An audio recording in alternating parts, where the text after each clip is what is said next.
Well, it is a harsh reality. 1 in 5 Americans will develop skin cancer in their lifetime. That's according to the American Melanoma Foundation.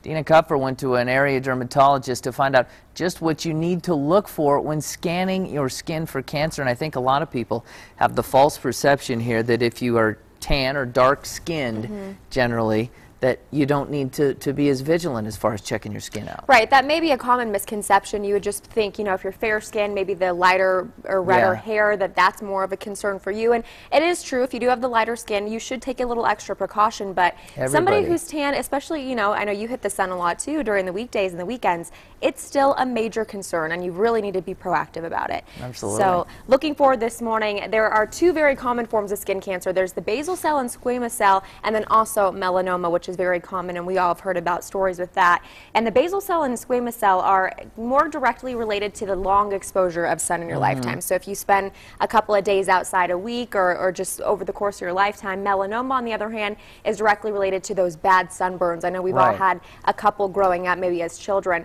but it definitely is serious, and we want to make sure that you know exactly what you need to do to check your own skin and what you need to do before it's too late.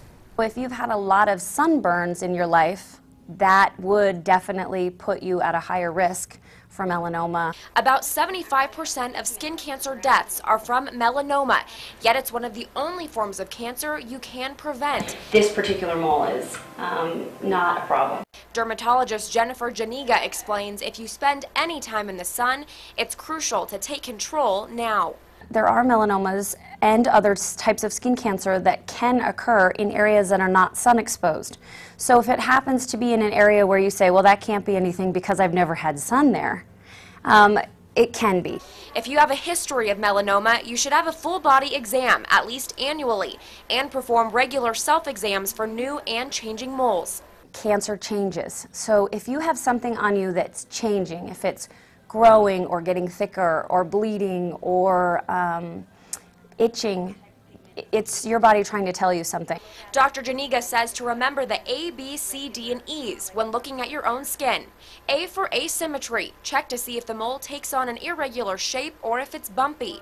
B for border. If the outline of the mole is jagged rather than circular. C is color. Check to see if there's more than one color in the mole. D, diameter, if the mole is bigger than a pencil head eraser. And E, evolution, if the mole changes over time. Those times that people catch something early, it's a big difference between how they will progress. If you catch melanoma early, your life expectancy is the same as somebody who didn't have melanoma for the most part.